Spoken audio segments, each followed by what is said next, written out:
క్రీస్తునందు ప్రియమైన దేవుని బిడ్డలందరకు మన ప్రభువును రక్షకుడు అయిన యేసు క్రీస్తు వారి నామంలో నాకు వందనాలండి. ఈ దినాన మనము జీవ గ్రంథంలోని ఏదేను తోటలో మొట్టమొదటగా ఎవరున్నారు, ఏమై ఉన్నది అన్న విషయాల్ని మనం పరిశీలన చేసుకుందాం. ఈ దిన మన వాక్య ధ్యానాంశము యెహెజ్కేలు గ్రంథము 28వ అధ్యాయము 11 నుండి కొన్ని విషయాలను మనము పరిశీలన చేసుకుందాం. మరియు యెహోవా వాక్కు నాకు ప్రత్యక్షమై ఇలాగు సెలవిచ్చాను, నరపుత్రుడా, తూరు రాజును గూర్చి అంగలార్పు వచనమెత్తి ఇలాగు ప్రకటింపు. ప్రభైన యెహోవా సెలవిచ్చినదేమనగా, పూర్ణ జ్ఞానమును సంపూర్ణ సౌందర్యమును గల కట్టడమునకు మాదిరివి దేవుని తోటయగు ఏదేనులో నీ ఉంటివి. మాణిక్యము, గోమేధికము, సూర్యకాంతమణి, రక్తవర్ణపు రాయి, సులిమాని రాయి, మరకతము, నీలము, పద్మరాగము, మాణిక్యము అను అమూల్య రత్నములతోను బంగారముతోనూ నీవు అలంకరింపబడి ఉన్నావు. నీవు నియమింపబడిన దినమున పిల్లన గ్రోవులు వాయించువారును నీకు సిద్ధమైరి. అభిషేకము నొందిన కెరూబువై ఒక ఆశ్రయముగా నీ ఉంటివి, అందుకే నేను నిన్ను నియమించితిని. చదవండి వాక్య భాగాన్ని బట్టి చిన్న ప్రార్థన చేసుకుందాం. ప్రేమ కలిగిన మా తండ్రి, కృపగల మా నాయన, దయగల మా దేవ, మీ పరిశుద్ధమైన ఘనమైన అతి శ్రేష్టమైన నామునకు వేలాది స్తుతులు స్తోత్రాలు తండ్రి. మరి ముఖ్యంగా ప్రభ ఈ యొక్క సమయంలో నాయన మీ యొక్క సత్యవాక్యాన్ని తండ్రి మేము ధ్యానించుకొని చూడగా ప్రభ, మీ యొక్క సత్యవాక్యంలో ఉన్న మర్మమును తండ్రి మీ యొక్క పరిశుద్ధాత్మ దేవుని శక్తి ద్వారా తండ్రి మాకు అనుగ్రహించి, దాని ద్వారా తండ్రి ఇదిగోనైనా మీ యొక్క లేఖనాలను మేము గ్రహించినట్లుగా మాకు సహాయాన్ని దయచేయమని మనం వేడుకొంచు ఉన్నాం. మరి ముఖ్యంగా తండ్రి మీ యొక్క సత్యవాక్యాన్ని విభజించుకొని ఉపదేశించుకొని అలాగున్న వాళ్ళు లేవా అని పరిశీలించుకొని పరిశోధించుకున్నట్టు తండ్రి మాకు కావాల్సిన జ్ఞానమును దయచేయండి. సమస్త మహిమ ఘనత ప్రభావాలు మీరు మాత్రమే పొందుకొనమని మా ప్రభువును ప్రియరక్షకుడినై యేసు క్రీస్తు వారి శ్రేష్టమైన నామంలో అడిగి వేడుకొంచు ప్రార్థిస్తున్నాం తండ్రి, ఆమేన్. చదవబడిన వాక్య భాగాన్ని ఒకసారి మనం పరిశీలన చేసుకుంటే, ఇక్కడ మనకి జీవ గ్రంథములో మొట్టమొదటగా దేవుని తోట అంటే ఏదేను వనము అనేది మనకి ఇక్కడ కనబడుతూ ఉన్నది. మనం ఆది కాండంలో గనక మనం పరిశీలన చేసుకుంటే, ఈ యొక్క ఆది కాండంలో దేవుడు ఆదాము గారిని ఏదేను తోటలో ఉంచినట్టుగా మనం చూస్తాం. కానీ ఇక్కడ యెహెజ్కేలు గారి ద్వారా మనకు చెప్పబడుతున్న మాట, ఆదాము గారి కంటే ముందే ఇక్కడ కెరూబు ఉన్నట్లుగా, అభిషేకించబడినట్లుగా మనము చూస్తున్నాము. దేవుని తోటయగు ఏదేనులో అది ఉన్నది. అది నియమింపబడినప్పుడు దానికి వాయిద్యకారులు కూడా నియమించినట్టుగా, దానికి రత్నములతో పొదిగించి దేవుడు అభిషేకించినట్టుగా మనము చూస్తా ఉన్నాము. అలంకరింపబడి ఉన్నది అని చెప్పేసి అక్కడ మనకి వాక్యము అనేది సెలవిస్తా ఉంది. ఎక్కడ ఉన్నది ఇది అని గనక మనం చూసినట్లయితే 14వ వచనంలో మనకు ఒక మాట చెప్తా ఉన్నాడు, అభిషేకము నొందిన కెరూబువై ఒక ఆశ్రయముగా నీ ఉంటివి, అందుకే నేను నిన్ను నియమించితిని. ఎవరు నియమించారంటే ఇక్కడ కెరూబుని దేవుడే నియమించినట్లుగా మనము చూస్తా ఉన్నాము. అందుకే నేను నిన్ను నియమించితిని. ఎక్కడ నియమించాడంట? దేవుని పర్వతం మీద, ప్రతిష్ఠింపబడిన పర్వతం మీద ఈ యొక్క కెరూబుని ఉంచినట్లుగా మనము చూస్తా ఉన్నాము. ఇప్పుడు కనుక మనం చూసుకున్నట్లయితే ఆది కాండము 1వ అధ్యాయము 1వ వచనములో తండ్రి అయిన యెహోవా దేవుడు ఆది యందు దేవుడు భూమి ఆకాశాలను సృజించాడు, భూమి నిరాకారముగాను శూన్యముగాను ఉన్నది అని చెప్పేసి మనము చూస్తా ఉన్నాం. అంటే ఈ మాట మనం కనుక పరిశీలన చేసినట్లయితే, దేవుడు మరి భూమి నిరాకారముగా శూన్యముగా ఉన్నట్లుగా చేశాడా అంటే కాదండి. ఎందుకంటే ఆది యందు దేవుడు భూమి ఆకాశాలను సృజించినప్పుడు మొట్టమొదట యొక్క భూమిలో దేవుని యొక్క తోటలో ఎవరు ఉన్నారు అంటే ఇక్కడ మనకి కెరూబు ఉన్నట్లుగా మనకి కనబడుచున్నది. ఆ కెరూబు ప్రతిష్ఠింపబడిన పర్వతం మీదను కాలుచున్న రాళ్ల మధ్యను నీవు సంచరించుచుంటు. ఇక్కడ కాలుచున్న రాళ్ళు అనేవి దేనిని సూచిస్తా ఉన్నాయి అంటే అగ్ని పర్వతాలను సూచిస్తా ఉన్నవి. దేవుని పర్వతాలు ఉన్నవి, ఈ యొక్క భూమి మీద అగ్ని పర్వతాలు కూడా ఉన్నవి. వాటి మధ్యలో అదేం చేస్తా ఉందంటే సంచరిస్తూ ఉంది. అయితే ఇక్కడ దానికి ఏం జరిగింది అంటే నీవు నియమింపబడిన దినమున మొదలుకొని పాపము నీ యందు కనబడు వరకు ప్రవర్తన విషయంలో యథార్థవంతుడవుగా ఉంటివి. అది ఎప్పుడైతే నియమింపబడిందో, ఇది ప్రవర్తన అనేది యథార్థముగా ఉన్నది ఎప్పటి వరకు అని గనక మనం చూసుకున్నట్లయితే పాపము నీయందు కనబడు వరకు. అంటే ఏంటంటే ఇది చేసిన పాపము అంటే ఇది తనను తాను హెచ్చించుకున్నది. ఒకసారి మనము యెషయా గ్రంథాన్ని పరిశీలన చేద్దాం. యెషయా గ్రంథము 14వ అధ్యాయం కనుక మనం చూసుకున్నట్లయితే ఈ మాటలు మనకి అర్థమవుతా ఉంటుంది. యెషయా గ్రంథము 14వ అధ్యాయము 12వ వచనం. తేజో నక్షత్రమా, వేకువ చుక్క, నీవెట్లు ఆకాశం నుండి పడితివి, జనములను పడగొట్టిన నీవు నేల మట్టము వరకు ఎట్లు నరకబడితివి. నేను ఆకాశమునకు ఎక్కిపోయేదను, దేవుని నక్షత్రములకు పైగా నా సింహాసమును చించుదును, ఉత్తర దిక్కునున్న సభా పర్వతము మీద కూర్చుందును, మేఘమండలం మీదకెక్కదును, మహోన్నతునితో నన్ను సమానునిగా చేసుకొందును అని నీవు మనస్సులో అనుకొంటివి కదా. ఇక్కడ ఏం చెబుతుందంట వాక్యము, ఇది హృదయములో గర్వించిందంట. గర్వించి నన్ను నేను దేవునితో సమానునిగా చేసుకుంటా. ఇప్పుడు నేను ఈ యొక్క ప్రపంచాన్ని, భూ ప్రపంచాన్ని నేను వెళ్తా ఉన్నాను కదా, ఇక్కడ నేను అభిషేకించబడ్డాను కదా, ఇక్కడ నేను రాజుగా ఉన్నాను కదా. ఈ యొక్క ప్రాంతము నుండి ఆకాశ మండలానికి అంటే 3వ మండలమైన పరలోకానికి ఎక్కి సభా పర్వతము మీద అంటే తండ్రి అయిన దేవుని యొక్క కుర్చీ వెంట దాని కుర్చీ కూడా వేసుకొని నేను జనముల చేత ఆరాధింపబడతాను అని చెప్పేసి దాని యొక్క హృదయములో అది తలంచినది. ఉత్తర దిక్కునున్న సభా పర్వతము మీద కూర్చుందును. ఏంటి సభా పర్వతము అంటే పరలోకంలో దేవదూతలకు కానీ తండ్రి అయిన యెహోవా దేవుడు వాటి యొక్క గ్రూప్స్ కానీ ఇచ్చే ఇన్స్ట్రక్షన్స్ ఉంటాయి. ఇది మనము యోబు గ్రంథము 1వ అధ్యాయంలో మనం పరిశీలిస్తూ ఉంటాం. వాటికి మీటింగ్ చేసుకునే రోజు ఒకటి ఉందని, అక్కడ అవి మాట్లాడుకుంటూ ఉంటాయని, నిర్ణయాలు అనేవి తీసుకుంటూ ఉంటాయని చెప్పేసి మనము యోబు గ్రంథంలో పరిశీలన చేస్తాం. అక్కడ నేను కూర్చుంటాను అని చెప్పేసి ఇది మాట్లాడుతూ ఉందన్నమాట. అంటే ఏంటి ఆ పాపము అని మనం ఆలోచన చేస్తే తన యొక్క హృదయంలో అది గర్వించింది. తనను దేవునితో సమానంగా చేసుకోవాలని, సమానంగా ఆరాధించబడాలని, యొక్క దేవదూతల మొత్తము కూడా తననే ఆరాధించే విధంగా, ఇంకా నాకు ఎవరు కూడా ఎక్కువ కాదు, నాకు ఇంకా హై అథారిటీ అనే వాళ్ళు ఎవరు లేరు అన్న తలంపు అది తెచ్చుకున్నట్లుగా మనము చూస్తా ఉన్నాము. అక్కడ దేవుడు మాట్లాడుతూ ఉన్నాడు. మరి అయితే నీకు కలిగిన విస్తారమైన వర్తకము చేత లోపల నీవు అన్యాయము పెంచుకొని పాపము చేయుచు వచ్చితివి గనుక దేవుని పర్వతము మీద నీ ఉండకుండా నేను నిన్ను అపవిత్రపరచితిని.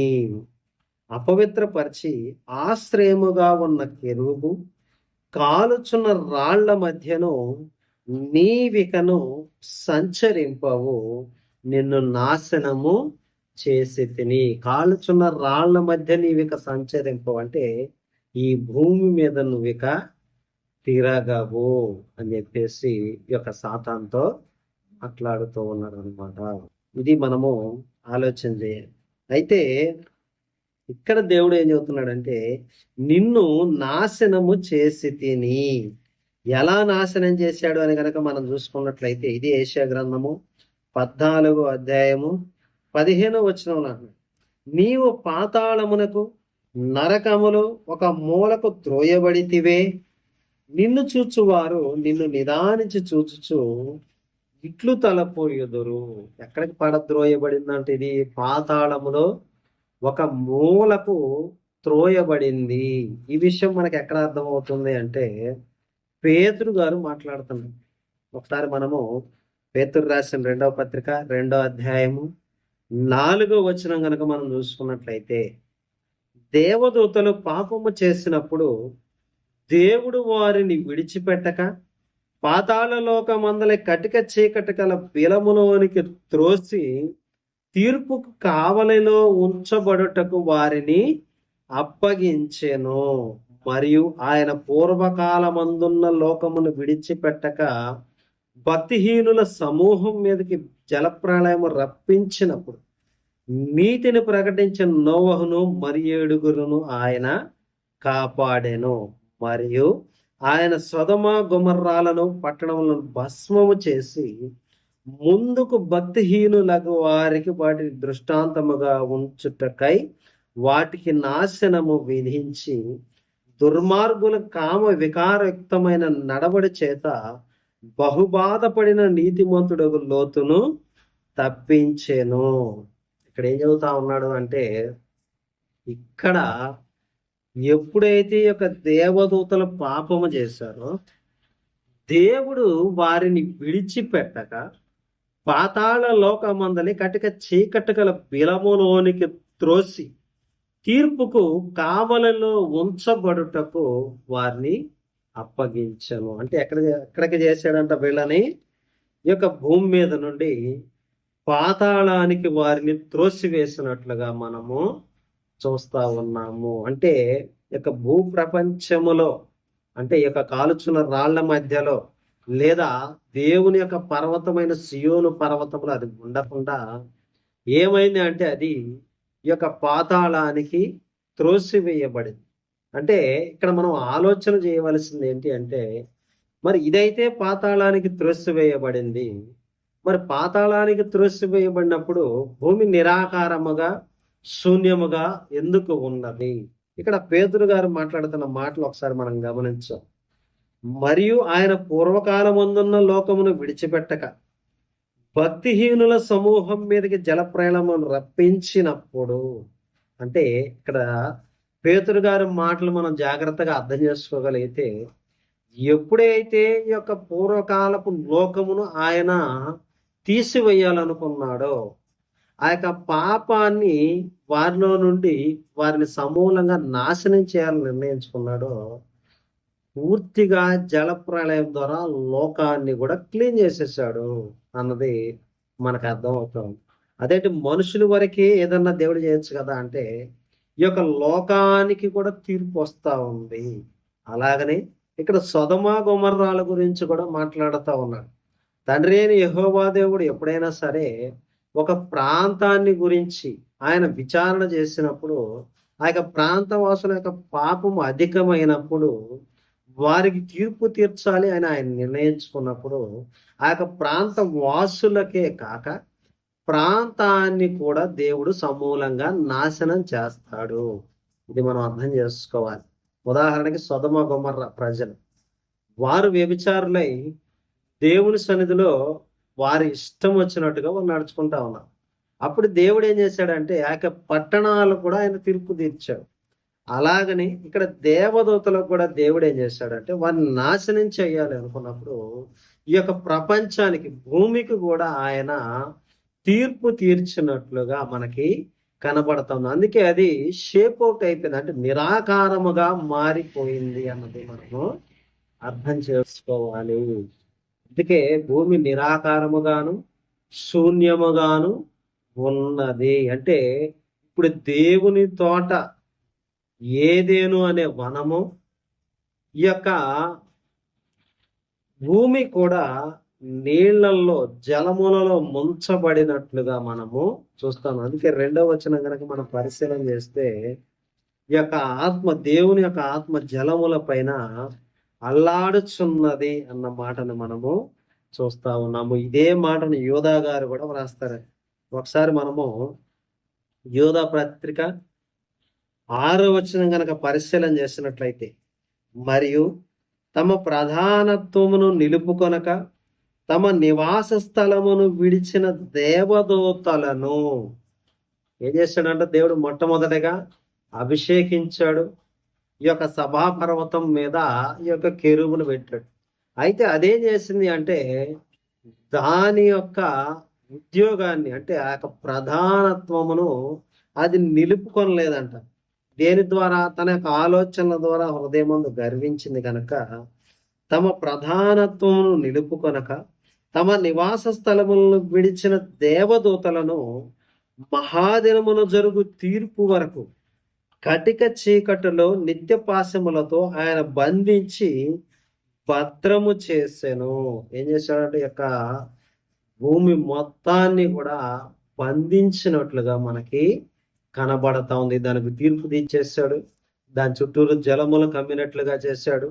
అది ఇక నిరాకారముగా ఉంది. దానిలో నుండి ఈ యొక్క కెరూబు అనేది ఇక బయటకు రావడానికి ఆస్కారము అనేది లేనట్లుగా మనము చూస్తా ఉన్నాము.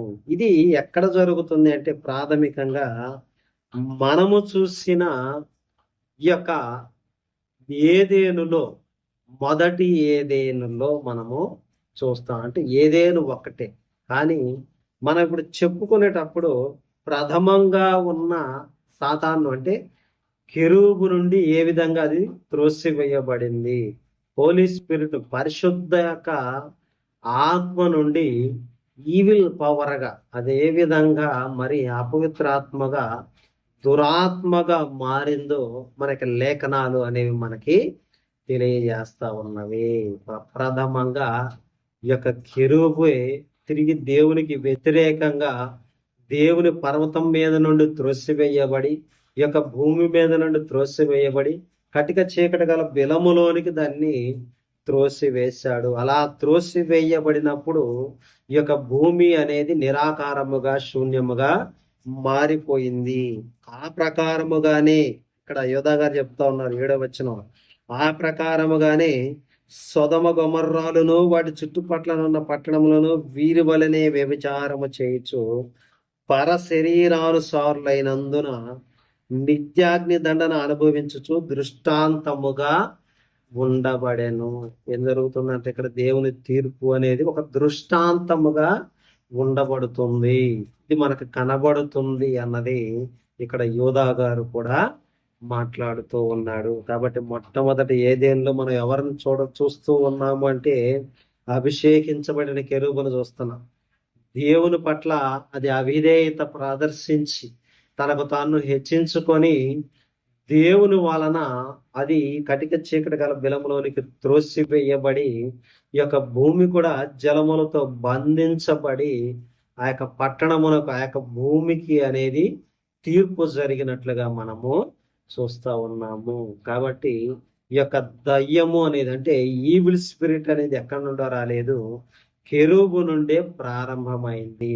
దానికి మనం చూడవలసిన లేఖనం ఏంటి అంటే, అదే యెషయా గ్రంథము 14వ అధ్యాయంలో తేజో నక్షత్రమా వేకువ చుక్క అంటాడు. వాస్తవానికి ఈ యొక్క నక్షత్రాలని రాజులతో పోల్చారని చెప్పేసి చాలా మంది అంటూ ఉంటారు. కానీ ఇక్కడ మనం చూసుకున్నట్లయితే ఓ హైలేన్ అంటే ఈ యొక్క బయలుదేవతని పిలిచే విధంగా ఇక్కడ మాట్లాడుతూ ఉన్నాడు. ఇంగ్లీష్ లో మనం చూస్తే ఓ లూసిఫర్ అన్న మాట ఇక్కడ వాడబడుతూ ఉన్నది. కాబట్టి ఈ మాటలన్నీ మనం పరిశీలించాలి.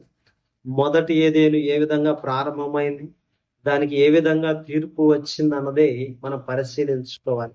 దేవుని కార్యములు ఎప్పుడు కూడా సంపూర్ణములు, అవి అసంపూర్ణములుగా లేవు అన్నది మనము తరువాతి భాగంలో మాట్లాడుకున్నాం. కాబట్టి ఇటు మాటలన్నీ మీ యొక్క హృదయాల్లో భద్రపరచుకుంటారని ఆశిస్తూ నా మాటలు ముగిస్తూ ఉన్నాను. అందరికీ నా వందనాలు.